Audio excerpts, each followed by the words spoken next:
Good evening. So, we are at the Someshwara temple in Domlur.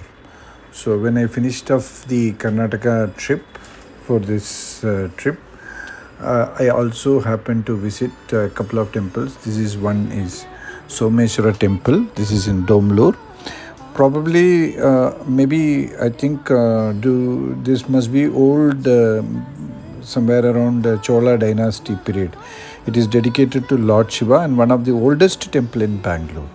The architecture is various influences, Vijayanagara, Naikas, and some Chola dynasty. They also there is some architectural things are there. This temple history is intertwined with Chola dynasty with some architectural elements suggesting a 10th century AD construction. So, the local legend attributes the temple founding to Kempegowda, who, according to the story, was instructed in a dream by Lord Someshwara to build a temple at the location of the buried treasure. So, the temple has undergone through various renovations and additions over a period of centuries. Initially, it may be a Chola, later on Vijayanagara style, and then subsequently different influences. So, people say that it's believed to have been built on a spot where the sage invoked Vishnu's blessings and installed the idol to harness cosmic energy. So that is the thing. So it's one of the very famous temple there. So Hoysala and Vijayanagara contributions also added to this. And I said of Kempegowda.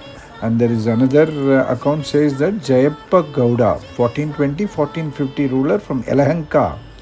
They also, I know he also had a dream which unearthed a buried Shivalinga and built this temple. So this temple has a blend of Chola, Vijayanagara.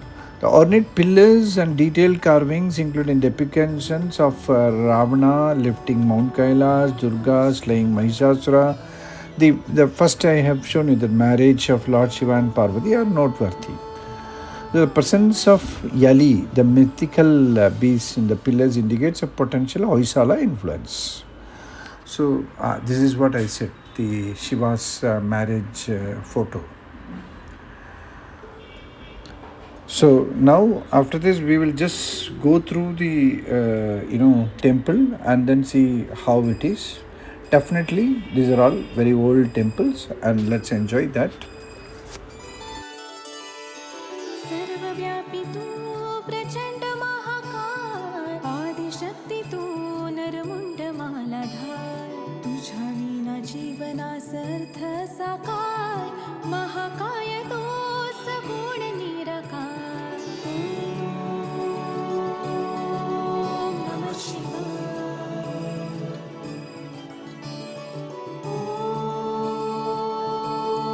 ओम नमः शिवाय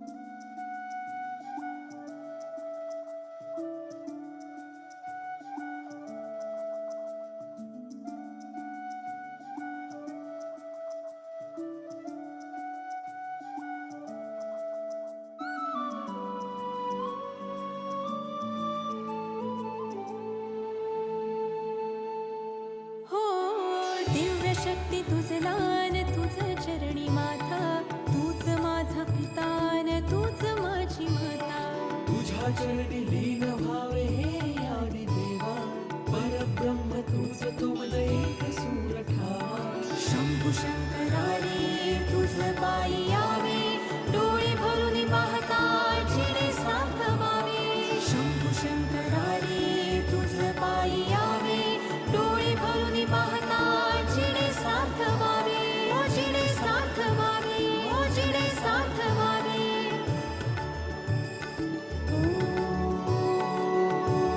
ओम नमः शिवाय ओम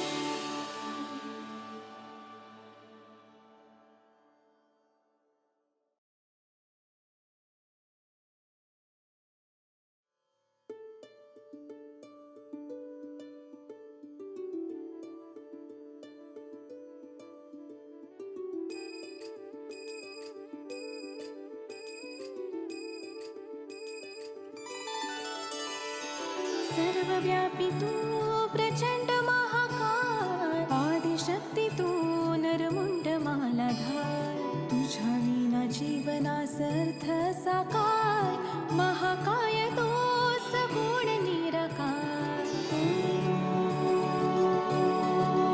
नमः शिवाय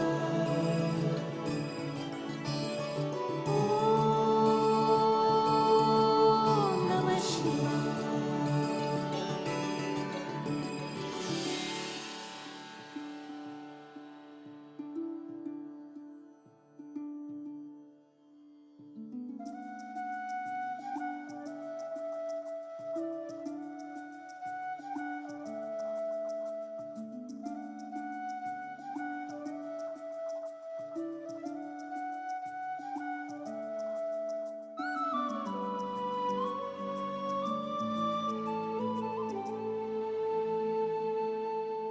हो दिव्य शक्ती तुझे दान तुझ चरणी माता तूच माझा पितान तूच माझी माता तुझ्या चरणी लीन व्हावे हे आदि देवा परब्रह्म तूच तुमज एक सूर ठावा शंभू शंकरारे तुझ पायी यावे डोळे भरून पाहता जिने सार्थवावे शंभू शंकरारे तुझ पायी यावे डोळे भरून पाहता जिने सार्थवावे ओ जिने सार्थवावे ओ जिने सार्थवावे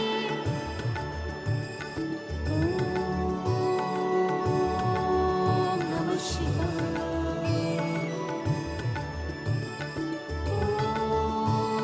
ओम नमः शिवाय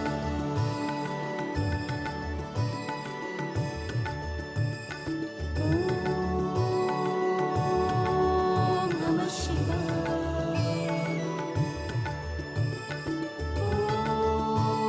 ओम नमः शिवाय